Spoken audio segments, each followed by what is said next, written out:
seakan-akan kamu hidup selamanya. Tapi bawalah sadarmu, bawalah sadarmu,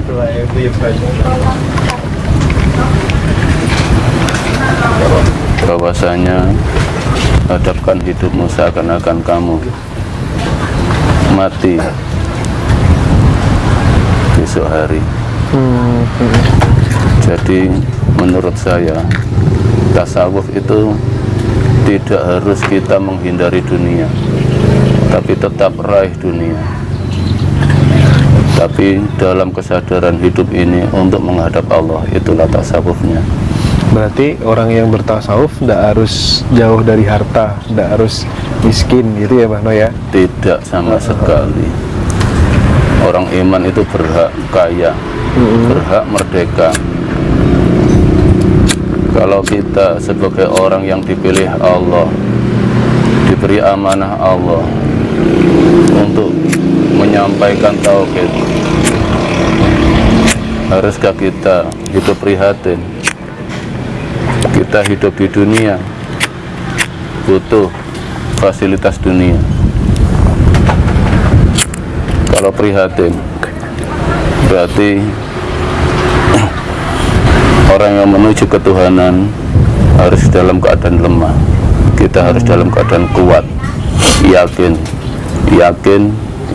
dan yakin Allah menghidupi kita dan Allah meridai kita dalam menegakkan tauhid. Tapi tiada pamrih untuk disanjung manusia. Itulah tasawuf.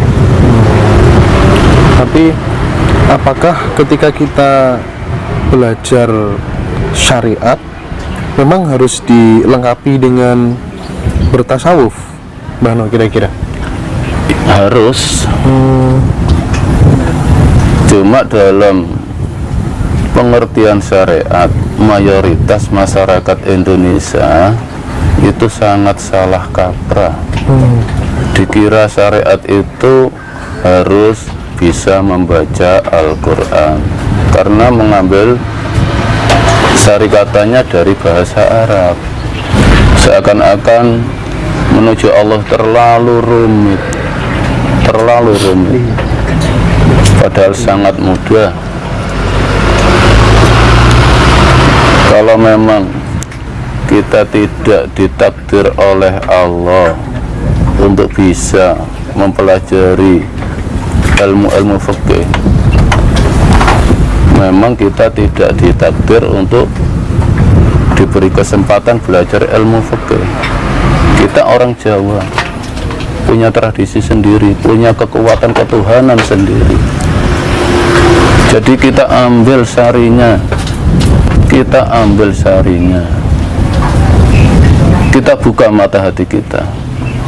Kalau orang Indonesia harus mengerti hukum-hukum Islam yang ada di kitab fikih, banyak orang yang tidak iman karena merasa sulit, karena merasa sangat sulit. Padahal itu semua tidak ada aturan dalam Al-Quran. Allah itu sangat simpel. As-salatu lidzikri, salat itu untuk menyerahkan hidup ini, takdir ini menghadap ke Allah. Dzikir bukan sebutan Allah, bukan. Tapi percayakanlah hidupmu ke Allah. Percayalah pada Yang Maha Kuasa. Jangan dipersulit masyarakat Indonesia ini untuk menghadap Allah. Diambil sarinya. Al-Quran itu sarinya hanya untuk menghadap Allah. Sadar itu saja. Yakin selamat. Serahkan hidupmu ke Yang Maha Kuasa. Yakin selamat. Berarti karena kita sebagai orang Jawa ada tradisi seperti halnya misal nih Mbah, kalau kita mau menikah pakai hitung-hitungan pon, wage, kliwon, legi dan seterusnya, itu masih harus tetap dipegang ya? Masalah tradisi itu silahkan dilanjutkan, tidak melarang tradisi. Saya di sini hanya membimbing yang mau dibimbing, tradisi lanjutkan, tapi hati tetap hasilnya tetap diserahkan Allah. Wong kita 1 jam yang akan datang nanti masih diberi hidup oleh Allah atau enggak saja enggak tahu, apalagi 2 bulan, 3 bulan, 2 tahun, 3 tahun itu menempati hak Allah. Jadi kita bimbing umat manusia ini untuk lebih percaya ke Allah, tapi tidak meninggalkan tradisinya. Karena di Al-Quran jelas, Qul a'udzu birabbin nas. Ya Allah, ungkapkan saya berlindung pada Tuhannya manusia, yaitu Allah. Berlindunglah ke Tuhannya manusia, Allah. Jangan berlindung kepada selain Allah. Kalau kita masih percaya dengan ramalan-ramalan dan meyakini kalau saya tidak menurut akan celaka, berarti kita tidak berlindung kepada Allah, tapi berlindung kepada manusia. Malikin nas, yang menjadi rajanya manusia. Jadi maksudnya yang menjadi raja manusia, hidupmu itu loh, serahkan kepemimpinannya pada Allah, percayakan hidupmu pada Allah. Jangan mau didoktrin oleh ucapan-ucapan yang menyatakan bahwa kalau tidak mau menuruti apa yang dinasihatkan manusia tersebut akan celaka. Yakin, tidak ada manusia yang bisa memberikan keberuntungan kepada manusia. Tidak ada manusia yang bisa memberikan celaka pada manusia, asalkan kita yakin pada Allah. Yakin pada Allah. Mengapa ramalan-ramalan manusia itu bisa terjadi? Karena kita meyakini di situ. Jadi Allah mengabulkan apa yang kita yakini. Percayakan hidupmu biar dipimpin oleh Allah, biar ditata oleh Allah. Tatanan Allah itu lebih sempurna. Itulah malikin nas. Serahkan hidupmu pada Allah. Ilahin nas, sandarkan hidupmu hanya untuk Allah. Sandarkan nasibmu, sandarkan hidupmu pada Allah. Jangan bersandar ke selain Allah. Di saat apapun kita tetap bersandar pada Allah. Makanya pernah saya ungkapkan, kullu syai'in halikun illa wajha laul hukmu wa ilaihi turja'un. Setiap yang berbentuk apapun, berupa ucapan, berupa apapun yang berbentuk, kalau kita percaya, kalau kita sandari, itu akan halikun, merusak iman kita. Illa wajha, kecuali hidupmu kau serahkan pada Allah. Serahkan. Laul hukmu, hukum hanya Allah dan kita yang tahu. Kita tidak butuh dinilai manusia. Kalau memang kita yakin hidup kita ke Allah, untuk apa kita masih memandang manusia? Kita tidak butuh sanjungan, pujian. Kalau manusia masih butuh sanjungan, pujian dari manusia, berarti hukumnya masih menghadap manusia, bukan ke Allah. Wa ilaihi turja'un, semua kembalikan ke Allah. Ke Allah lah tempat kembali kita, tempat berserah diri kita, tempat mengembalikan takdir kita. Itulah orang yang bersyukur. Min syarril waswasil khannas, dari kejahatan, godaan-godaan manusia, yaitu percaya dengan ramalan-ramalan, percaya gaib selain Allah, percaya bahwa gaib selain Allah itu bisa memberikan bahaya, sama sekali tidak. Itu termasuk kullu syai'in halikun, berupa apapun, berupa gunung, lautan, kalau diyakini itu bisa memberikan bahaya, maka kufurlah iman kita.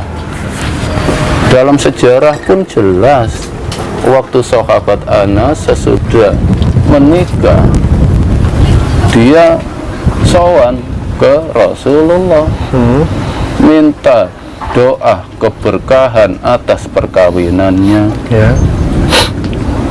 Rasulullah apa mau memberkahi sahabat Anas? Tidak. Rasulullah pun memintakan berkah ke Allah dengan doanya, barakallahu laka wa baraka alaika wa jama'a bainakuma fi khair. Barakallah, Allah yang memberkahi. Barokah itu takdir, itu hak masing-masing. Kalau saya yakin hanya Allah yang bisa memberikan berkah kepada saya. Murni saya yakin ke Allah saja, tidak pernah yakin ke manusia. Alladzi yuwaswisu fi sudurin nas, yang selalu memberikan rasa was-was pada manusia. Bahkan Allah dalam Al-Quran, innallaha la yuhibbul mutawasikin, Allah paling benci, paling tidak senang dengan orang yang hatinya selalu was-was karena tidak yakin pada Allah. Dikatakan orang begini sudah was. Nah, itu kedoktrin dari kecil, keyakinan-keyakinan itu. Jangan ke situ, itu di situ ada hantu. Akhirnya timbul rasa was-was. Itulah doktrin-doktrin dari kecil, sehingga terbawa sampai dewasa, mempercayai bahwa tempat-tempat yang rimbun, gunung yang tinggi, lautan itu bisa membahayakan untuk ditempati oleh jin-jin yang keramat yang bisa mencelakai. Berhubung dari kecil ke doktrin seperti itu, akhirnya imannya hilang. Termasuk ini barangkali Mbak, kita pas lagi duduk-duduk begitu kan, terus kemudian cicak itu jatuh kena kepala, itu kan langsung waduh mau kena sial nih. Ya termasuk itu, termasuk itu. Naik motor nabrak kucing gitu ya Pak ya. Ya silahkan meramal, tapi kembalikan haknya Allah. Ada kupu masuk rumah, oh kata anak tamu. Sadar posisi kita manusia, takdir yang akan datang itu haknya Allah, jangan ditempati haknya Allah. Itu yang saya tekankan kepada semua yang mengikuti saya. Saya bimbing untuk yakin ke Yang Maha Esa. Oke. Selanjutnya begini, kalau misalnya ini Mbah, berarti kan tasawuf itu yang ditata adalah membersihkan hati ya Mbah, kalau iya, ya enggak? Iya. Itu kalau nggak salah di surat Al-A'la ayat 14 barangkali. Berarti sangat penting dong belajar tasawuf di dalam kehidupan kita ini. Sesungguhnya tasawuf itu tidak perlu dipelajari, karena sejalan dengan hidup kita. Cukup dengan kita serahkan hidup kita ke Allah, itu loh sudah tasawuf. Dengan bergiat bekerja dan hasil diserahkan ke Allah, itu sudah tasawuf. Tidak harus menghindari dunia. Iya. Semua itu sejalan dengan takdir. Jadab pun sejalan dengan takdir. Jadab itu apa? Gila dengan Allah, jatuh cinta pada Allah. Itu pun nggak bisa dibuat-buat ya orang jadab itu ya Mbak ya? Ya nggak bisa. Kalau makanya dalam ritual itu jangan berhenti di hati. Hati itu masih rasa, masih mudah disisipi iblis. Langsung didalamkan lagi. Makanya dalam tembang Sunan Kalijogo, tembang awal itu Mas Kumambang, Setiap manusia ini ada Mas Kumamba. Jadi dalam hati ini ada mutiara hati, itulah Mas Kumamba.